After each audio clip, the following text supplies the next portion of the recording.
Hello, everybody, and welcome to Geopolitical Trends, where truth matters. Excited to be with you on this Saturday. What's today? The 19th, I think? 18th? 19th? No, 19th. Well, July is almost over. So, anyway, very, very excited to be with you. Based on your request for me to address the recent firing of the ballistic missiles by Ansarullah, aka also known as Houthis, on Israel, I decided to do the analysis for you. So this is what I'm going to be covering today, is providing you my own assessments, my analysis about this development, and place it for you within the bigger picture of what is going on in that part of the world. First of all, I want to say thank you to MRO Levon, the Zulfiqar. Thank you so much for your super sticker. Zulfiqar, which is a Persian term for in Arabic as well. Missile is an Iranian road mobile single stage solid propelled SRBM named after Zulfiqar, the sword of Ali ibn Abi Talib. Yeah, to those who understand the Arabic history of Ali ibn Talib used to be back during the days of the Prophet Muhammad. So thank you so much, MRO. And I will be sharing some pictures of the ballistic missiles with you as part of this conversation. So, well, let's see who is here. So you guys, all of you here. So Hong Luan, good to see you. History Discovery, good to see you. Uncle Sam, Famida Nader, good to see you. Say it like it is. Good to see you. Marco W, good to see you. Francis Tango, as always. So, and Bakandi Hussein from Tanzania, good to have you here. Good to have you here. Speaking of Africa, guys, I will be doing another update about Africa. What's going on with the DRC, the Congo? Also, what just took place in Somalia regarding another airstrikes by the US, which, by the way, they were about, to my knowledge, about 50, give or take, 50 strikes on Somalia since the beginning of the year. So of course, nothing is get covered, but I might do updates for you. All right, guys, let's get into our topic. Before I'll do this, I have some housekeeping items for you I want to share with you. Remember to join me on Monday for my conversation with my friend Jayant Bahandari. We will be talking about India. Yeah, there is a lot going on. Looks like, and I feel comfortable saying this, looks like India is holding the end of the stick regarding three main issues, so which what I will address with my guest on Monday. Also, be on the lookout, which I am in the works of scheduling that, my interview with Dr. Yan Lian. She's been here on the channel before, so she will be here in due time to address for us really some understandings regarding the financial aspects and the global economic picture. So be on the lookout for that soon, and I will let you guys know when that thing is set up. So, all right, let's talk about Ansarullah, aka Houthis, and the firing of Zulfiqar ballistic missile into Ben Gurion. Let me show you some pictures here. This is one that's been fired already, and I have a picture of the images. Now, Zulfiqar are Iranian based, but there is a long history into this parts of the conversation, which I will get into towards the end. For now, suffice it to focus on exactly why is this important to understand. Well, like I put on the title of my of this video here, I said not letting up. Another word, Ansarullah or Houthis are not letting up. They don't care what, as long as Israel does not stop its atrocities regarding the people in Gaza, they're going to maintain, they meaning the Houthis or Ansarullah, they're going to maintain the launching of ballistic. And by the way, the reason they launched the ballistic missiles was in response to what took place with Israel 4 days ago when they launched a bombing or something in Gaza. So that is the reason why they reacted. And of course, the atrocities that we have seen, it's kind of reaching a point where enough is enough. I mean, I saw this picture here, guys, and I was like, just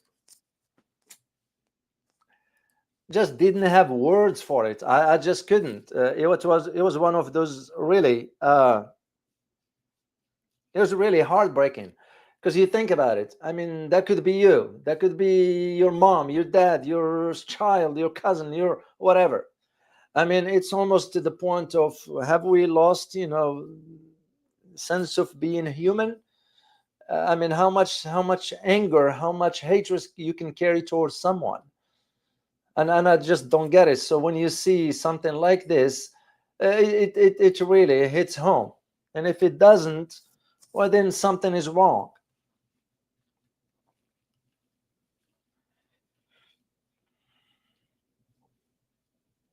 Sorry.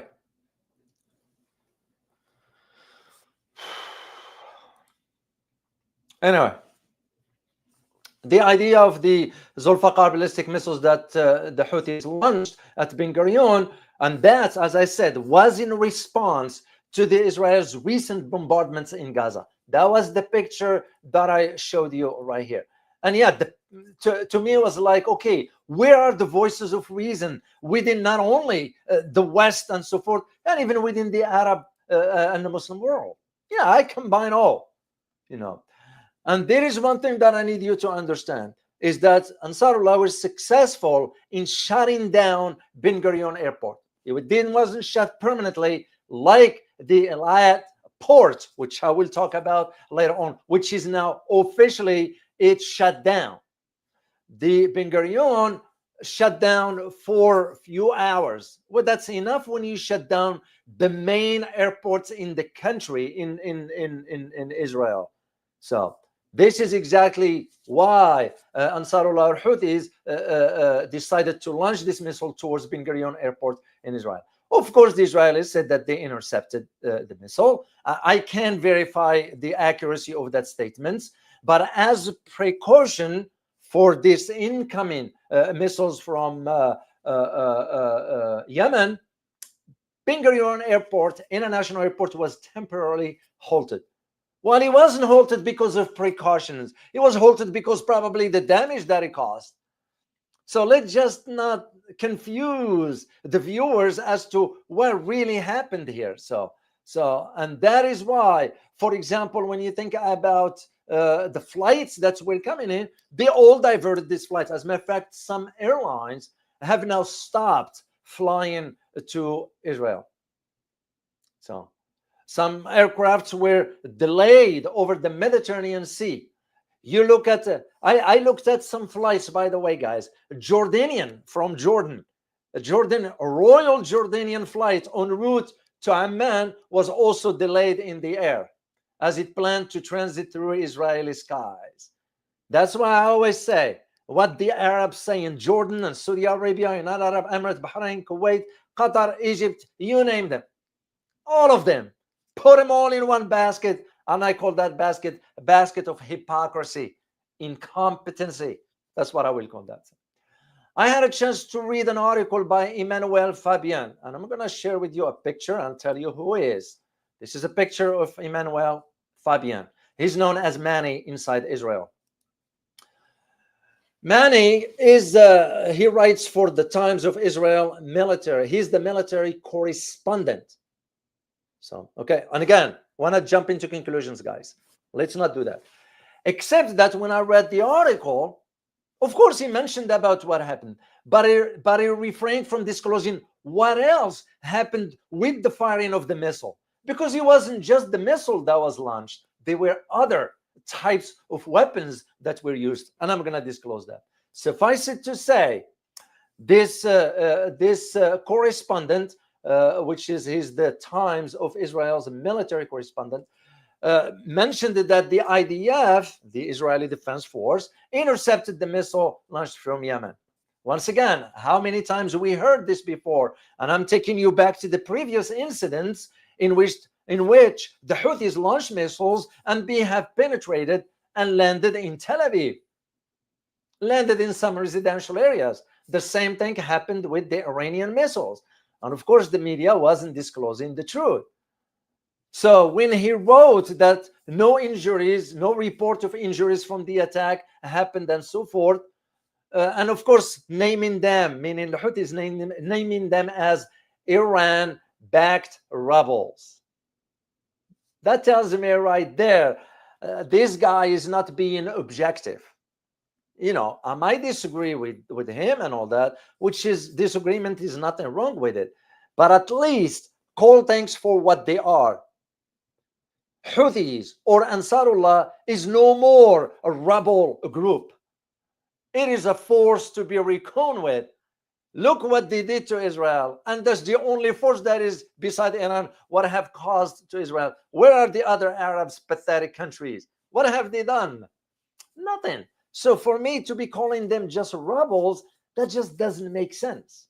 But anyway, we'll keep our conversation moving on here. So these ballistic missiles, which was launched on Wednesday, by the way, evening, which means Thursday morning, our time here. Thursday morning, their time, even Wednesday evening, our time here. And the sort of Zulfiqar ballistic missile, here is what has not been disclosed. What I found very interesting is that Zulfiqar ballistic missiles, in addition to drones, were used, which was around, and this is statements by none other than Yahya Saree. Yahya Saree, the Major General, the spokesperson of the Yemeni military, was about 150 kilometers away from where the projectile sets off sirens. And I'm going to show you clips later on as we move forward. So now you need to understand that since March of this year, of course, March 20th, somewhere around that time, that's when the Israeli Defense Force resumed its offensive against sort of Hamas in Gaza Strip.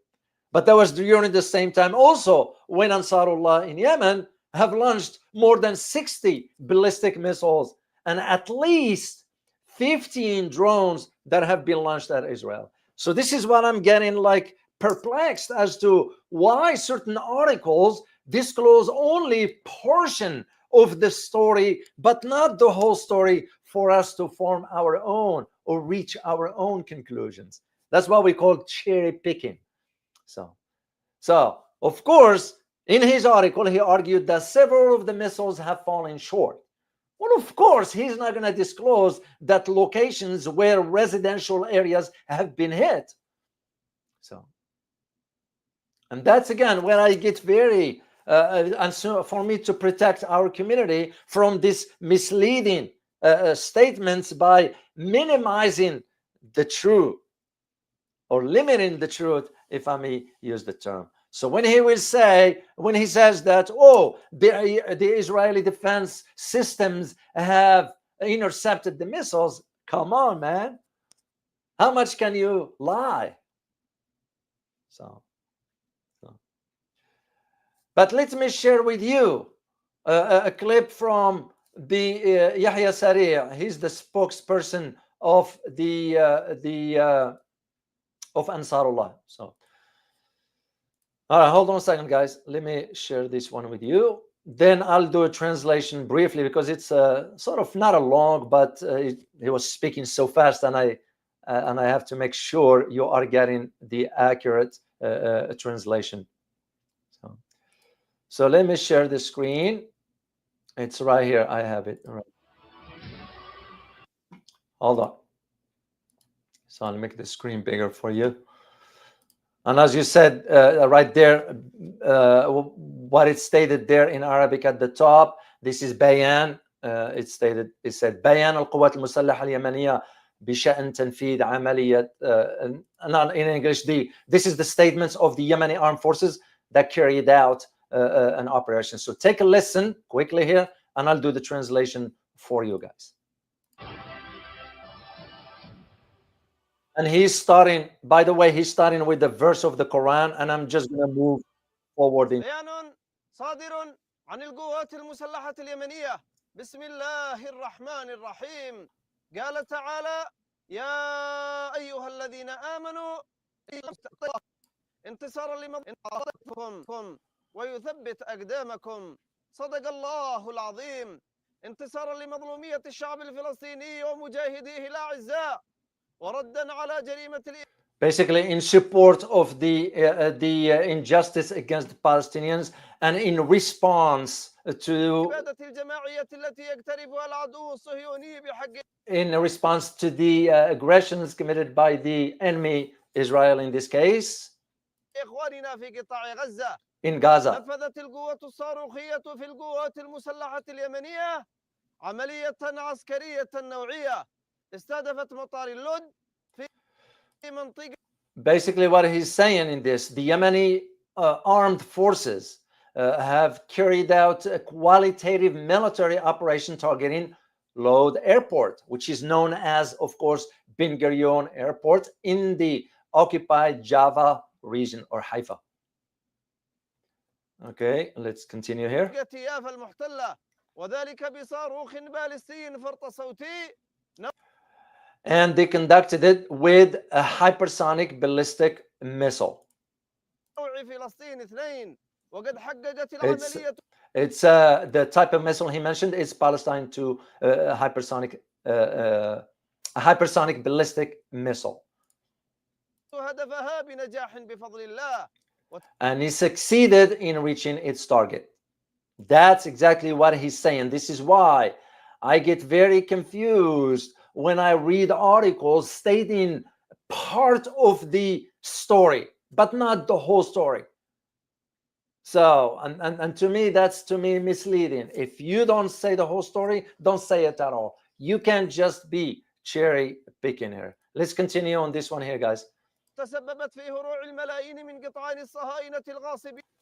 What he's saying basically is that this particular operation successfully achieved its goals, thanks to God, and caused millions of herds of usurping Zionists to rush to shelters. That's exactly what he's saying. إلى الملاجئ وتوقف حركة المطار. And this last word was an airport and a halt to airport traffic. So تهيب القوات المسلحة اليمنية بكافة أبناء الأمة العربية. In here, he transitioned to start now making a call to the Arab and Muslim world. And here's what he's saying. And I'm translating here, guys. If I'm off, my apologies. He said, and I quote here, "We call on all Arabs and Islamic nations to come out in support of our brothers in Gaza." والإسلامية بالخروج دعما وإسنادا لإخواننا في غزة فقد اشتد عليهم الوجع وكثر الفزع وهم في حصار ظالم لا ينقطع. What he's saying here is that basically when he calls on the Muslim and Arab and Muslim nations to come out in support of the brothers in Gaza, because their pain has intensified, their fear has increased, and they are under an unjust siege that will not end. وعدوان آثم لا يتوقف. And a sin that will not end, and a sinful aggression that will not cease. إن لم تنتصروا لدينكم فانتصروا لعروبتكم. What he's saying here, guys, is that if you do not want to sort of fight for your religion, fight for your Arabism. وإن لم تنتصروا لعروبتكم فانتصروا لإنسانيتكم. And if you don't want to fight for this Arabism, fight for your human side or your humanity. إن العدو المجرم إذا تمكن من تنفيذ مخططه في غزة. Because the enemy, the aggressor, if he succeed in implementing his project in Gaza, فالدور القادم عليكم عاجلا أم آجلا. The next one will be on you sooner or later. اللهم. And that's it, guys. I'm going to stop it right there because he was just basically stating, just calling God will help and so forth. My point is, and to me, as I always say, I know some might think I am like just being this picky about the Arab leaders. No, they are incompetent, they are hypocrites, and they are pathetic to the point now, who's standing up for these people in Gaza? And like I said earlier, guys, when I see this picture, I kind of choke on, it's kind of hard to see something like this. You see an elderly person, once again, that could be your mom, that could be your grandma, that could be your aunt or whomever. It just wearies that the human side of some of these pathetic leaders, they can step forward. Tell me if any of those Arab countries took step forward and said, you know what, enough is enough. None across the board. None. Take only the Houthis or Ansarullah and take Iran for that. Because when it matters, leadership matters in these kind of situations. It's not about just taking a photo up with so-and-so and so-and-so. And that's usually what the pathetic Arab leaders are. I don't hold back because it's the truth. And I'm not going to be cherry picking. Oh, this country is nice. But I don't give a damn. I don't care. Pardon my language here. But it needs to be said what needs to be said. And this is why there is one last thing I forgot to share with you in that clip. He said is that he stressed the idea that Ansarullah will continue its operations against Israel targets until the aggression on the Gaza Strip stops and the siege is lifted. That's exactly what he was arguing. And here is the what's important to understand is that this is not new. This is exactly what they have been saying since day one. It shows you the consistency. They are not flip-floppings like the Saudis, like the Jordanians, like Egypt, Bahrain, Kuwait, Qatar, you name them. And even countries in Morocco, Algeria. I don't know Algeria. You don't hear much about it. Libya is a mess anyway. Tunisia, you kind of is a mess also. But when you think about those so-called Arab countries, where are they? None. So, and this is why it makes more sense to understand why this is happening. Why Ansarullah have been launching some sort of repeatedly firing those projectiles and at different areas. So the missiles on remember after March 18 they've launched over 60 ballistic missiles. And at least, according to my research, at least, and I will provide you the link to all this, 15 drones at Israel. So that tells the story right there. The other thing is, I don't know if, oh yeah, I need to share this once again. Let me share again because I forgot to tell you, is the same, on the same video, there's two other videos that I need to share with you. One of them is right here, guys. And just take a listen here.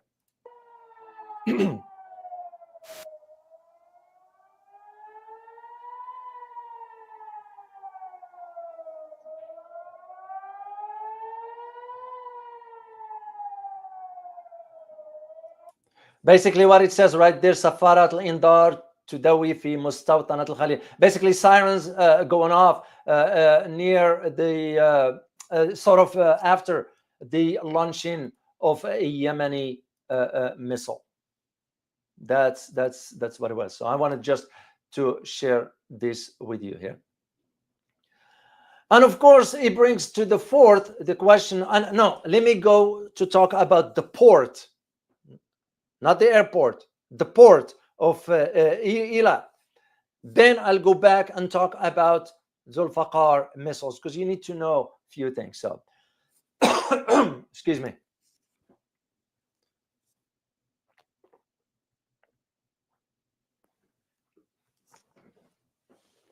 Now, when you think about the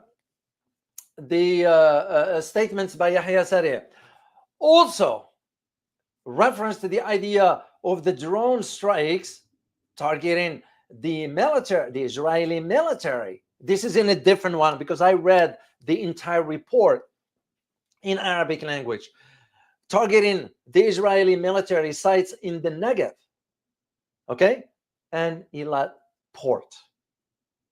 And this is once again what I found. The author of the article, the earlier article, only mentioned partial information regarding what took place. So what I'm going to do, guys, is I'm going to play a clip for you. I'll do the translation. Then I'll do my own reporting on this one here. Let me share the screen once again. And I do simultaneous translation for you as we move forward. So this way you can, and I'll be stopping it and move forward. So, all right, let's take a listen here. أفادت القناة 12 الإسرائيلية بأن ميناء إيلات جنوب شرقي إسرائيل The channel 12, the Israeli channel 12, stated that the port of Eilat سيغلق بشكل كامل ابتداء من يوم الأحد that the port of Eilat will officially close permanently starting on Sunday. المقبل وسيتم وقف جميع أنشطته التجارية And all its commercial activities will stop والملاحية حتى إشعار آخر till further notice. وذلك نتيجة استمرار هجمات الحوثيين. And this is because of the continuous targeting of Houthis on the port. على السفن في البحر. Targeting of the Houthis on the ships. البحر الأحمر. On the Red ذلك Sea. في ظل تصاعد التهديدات الأمنية التي أثرت.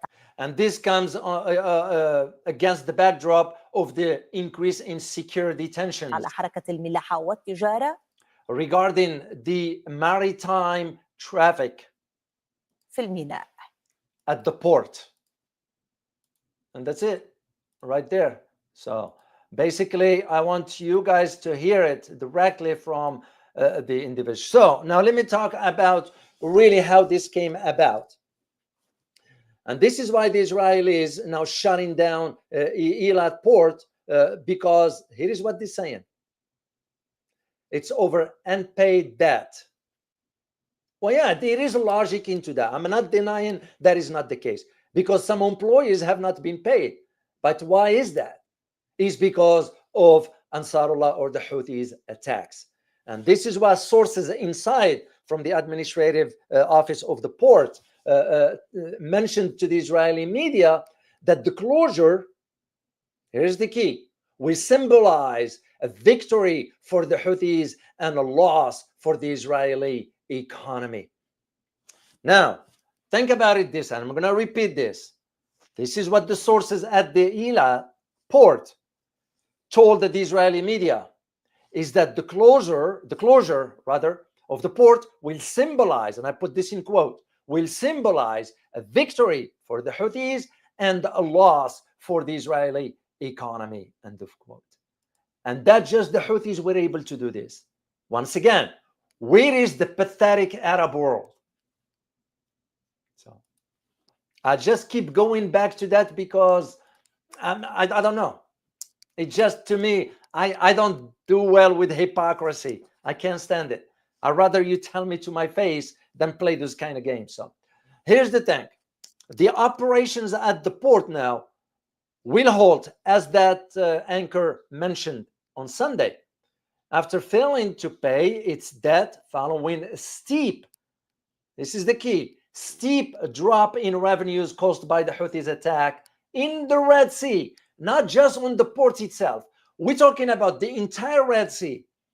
And this is why, if you recall, last time I asked you during the survey whether you want me to address this topic or the Chinese using laser on the German plane. You know what that German plane was doing?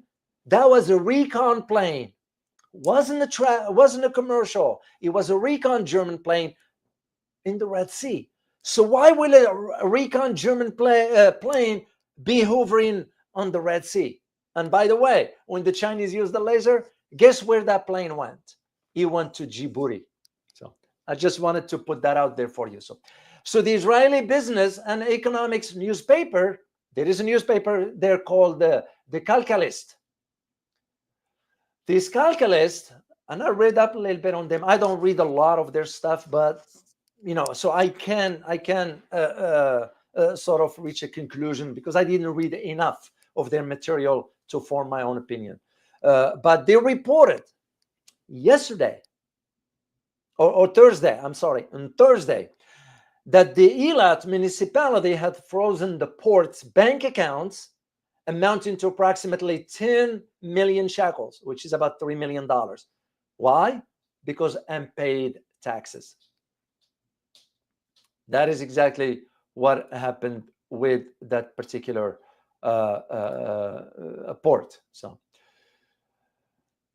and that in itself lead you to question where this is going, because the port not able to receive now any shipping whatsoever, and that is why it's going to be shut down permanently, or as they say, till further notice. Of course, they will reopen it. Who knows? Who knows? Maybe a year from now. I don't know. I can't speculate on this. But what you need to understand is that this port, which is considered, by the way, I have a picture for you guys. Yeah, right there. This port. What you need to understand is that Eilat port's income in 2024, plunged to just 42 million shekels to $12.5 million. That's what happened in 2024.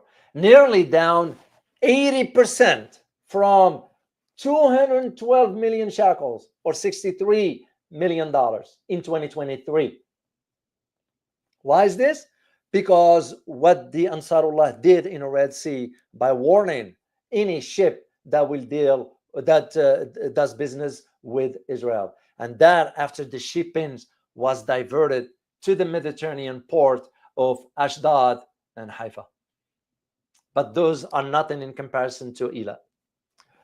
And this is why, once again, we go back to the statement that was disclosed by an Israeli official.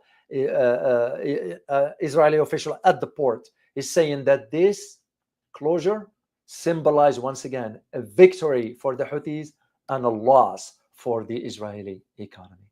So, of course, we all know Ansarullah, I don't think so, they lie.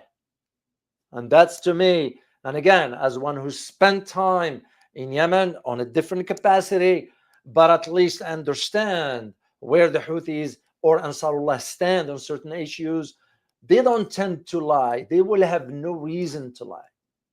That's why when I hear statements from them, of course, I'll verify it. Don't get me wrong. I'll verify. But every time I verified their information, it was accurate.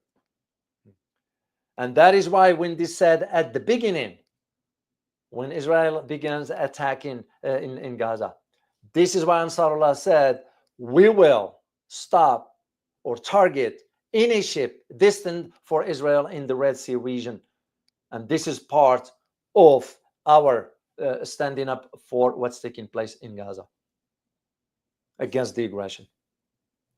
So, and just to guys, don't want to shock you, but just to keep you informed, did you know how many Israel has killed since the beginning? At least 58,000 Palestinians, and more than 140,000 were wounded, and most of them were children and women. And this is not according to me. This is according to international charity Save the Children. As many as now 21,000 children are estimated to be missing. And once again, I do find it very hard when I see a picture like this.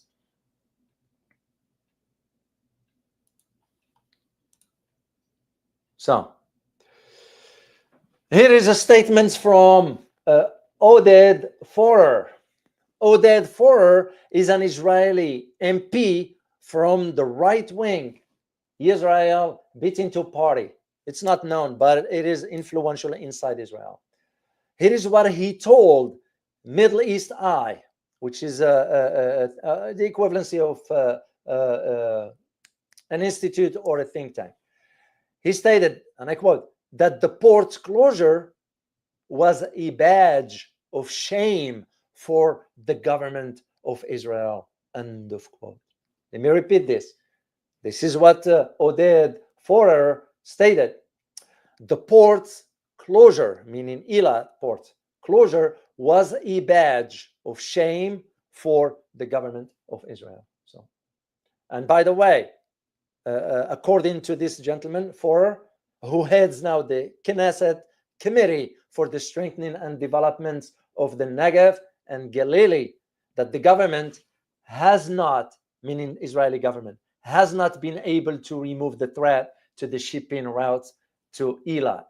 So that in practice, basically, the southern trade gateway of the state of Israel is suffocated, end of quote. That's his word. And once again, bring to forth what Ansarullah were able to achieve. Shutting down traffic in Ben Gurion, even though temporarily. Like I always say, guys, context matters. The fact that major global airlines rerouting their flights or stopping the flight together. And as a matter of fact, the Houthis or Ansarullah did mention, we will hold the air traffic in Ben Gurion. And they succeeded in doing that. And Ben Gurion is an international airport, one of the major airports in Israel. So, and the fact that they were able to do that in Ben Gurion, but also shutting down Eilat. And that comes through the use of their missiles, the drones, and what have you. And again, that's to me, it just brings to the fore the fundamental questions.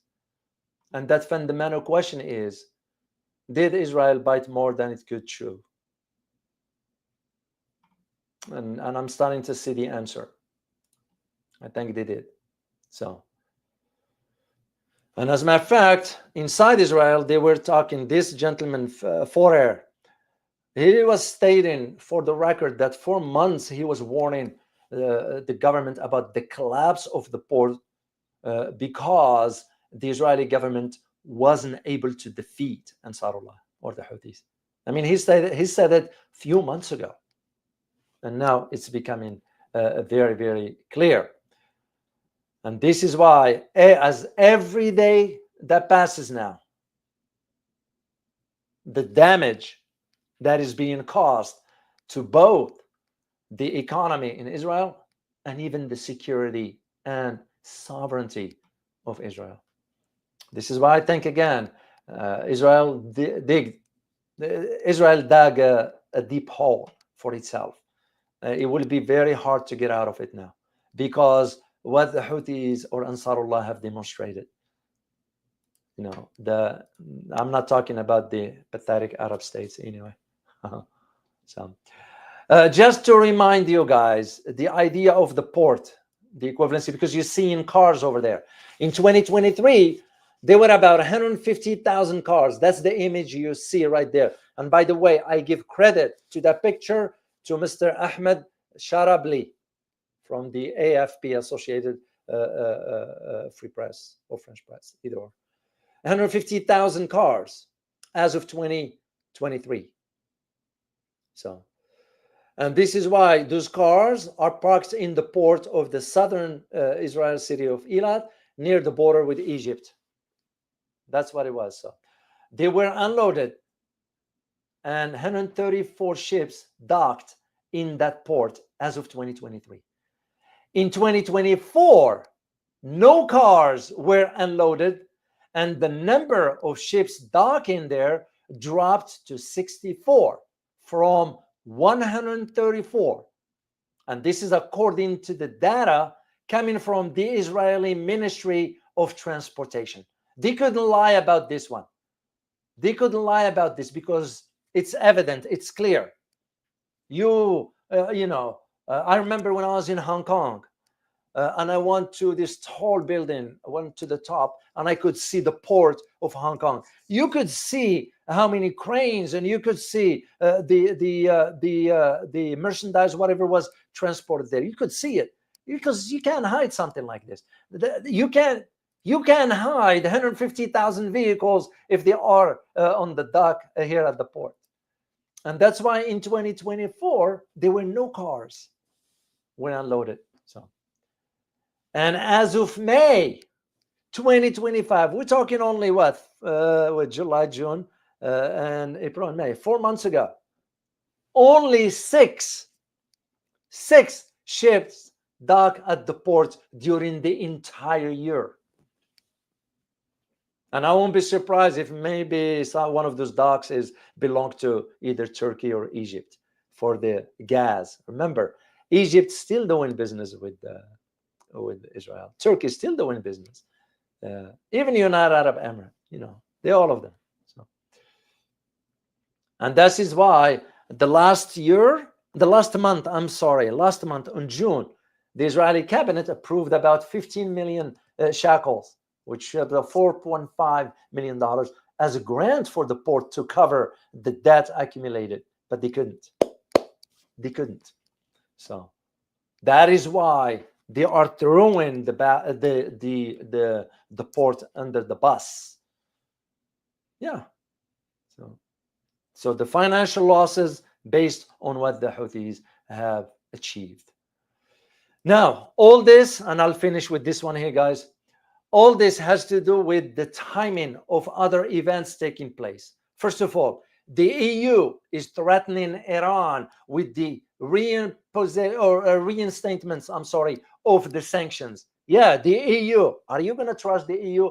But again, it behooves now Iran to really, really take a step back, and enough of this, Mr. Nice.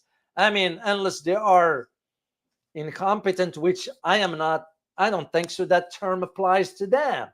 But again, what I'm seeing is, how much can you negotiate with the West? All of a sudden, the EU now giving ultimatum to Iran. If it doesn't reach an agreement regarding its nuclear program by the end of this month, they could reinstate the sanctions. Well, what they don't understand, the EU, is that some of the Iranian missiles are within reach to Europe as well. And can you imagine if Iran will go on that side and Russia will go on the other side?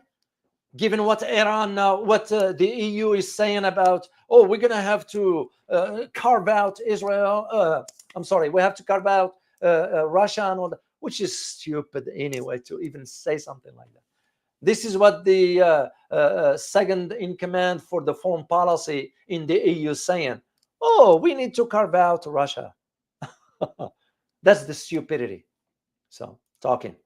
The other aspect has to do with what's going on in Syria, with, of course, the terrorist Joulani now is caught out of surprise. What is he going to do? He's going to have to serve the master. Why do you guys think we put him in charge there? After all, we were funding him back then. It's not a secret. So now you're going to find out, especially after I explained to you yesterday that what Israel is saying about protecting the Druze, it just hypes. It's not. And I forgot to show you a map yesterday. You look at where the Golan Heights. Why is this important to the Israelis? And what Syria is going to do about it? Nothing. Nothing. Of course, you consider also what Turkey has in mind. But suffice it to say, you have to factor in what's going on in Syria. Then the third element, you have to factor in what Hezbollah just mentioned this morning, that it will not disarm, because the Lebanese government wanted Hezbollah, because we sent our envoy to Beirut to pressure the Lebanese government, what's his name, Joseph Aoun, the president, Joseph Aoun, to pressure Hezbollah to disarm. It will be a strategic mistake if Hezbollah disarm. Why do you think the Houthis are able to stand up right now? Because they never disarm. Despite what Ali Abdullah Saleh was doing back then. I was in Yemen when he was alive. I met him on a military base at the time. I didn't talk to him, but he was standing close to, we kind of locked eye to eye, but I wasn't authorized to talk to the guy. Anyway, at the time, it was that argument of, yeah, we need to disarm the Houthis at the time. Houthis knew better. Forget about it. And this is why you have to understand this dynamics as to what's going on with the Ansarullah launching the Zulfiqar missile. And that leads me to talk about Zulfiqar, which is originated back in Iran. Remember, is the Iranian Zulfiqar missile is a short-range ballistic missile, with exactly what MOV stated when he put the super sticker. It's SR BM, which stands for a short range ballistic missile. And the reported range of it is about 430 miles, or the equivalency of 700 kilometers, And it's a member, here is the thing about Zulfiqar missile. It is part of the Fatah family of missiles and is known for one specific thing: solid fuel proportion and ability to launch from trucks. This is one of the important thing. Interesting enough is that some of the versions of that was used against ISIS in Syria. Well, who was in charge of ISIS at that time? None other than this guy right here. So that's what I'm saying. Think of the big picture to understand the context of with the Houthis launching the missiles at Ben Gurion, shutting down Ben Gurion, at least temporarily, but also shutting down the Eilat port, and they are not going to stop. That's what they do. Anyway, guys, that's all I have to share with you. And once again, I want to say thank you to Noel. Must appreciate you as always for your continued support and really your generosity. I'm very, very grateful to you for that. Shinyomi, appreciate you. Appreciate your support. You wrote, Doc, it looks like Zelensky all of a sudden is begging Russia for talk. What's your thought, brother? Yeah, Russia shouldn't. It's over.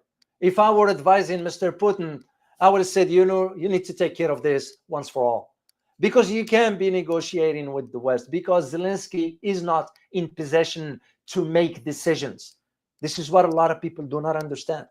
He is not in possession to make decisions. He can't, and Russia cannot be staying on this forever. They have the means to do it, but it doesn't make any sense. Wipe out what's need to be wiped out. And I'm not in support of wars, by the way. But at the same time, sometimes you have to respond with force. That's the only way to do it. So thank you so much for your super sticker. Truly appreciate you for that. And once again, I want to say thank you to MRO Lavan for your super sticker. Truly appreciate you. Guys, I wish you a good weekend. If you want to support the channel, I would greatly appreciate it. Here is the link for that. And for those who are aware of my upcoming Asia trip, I will greatly appreciate if you can support the trip for that. Enjoy your rest of your day, evening, afternoon, whatever part of the world you're in. I look forward to Monday, our conversation with Jayant Bahandari. As always, remember, geopolitics impact your daily life in more ways than one. Till next time, guys. Bye-bye.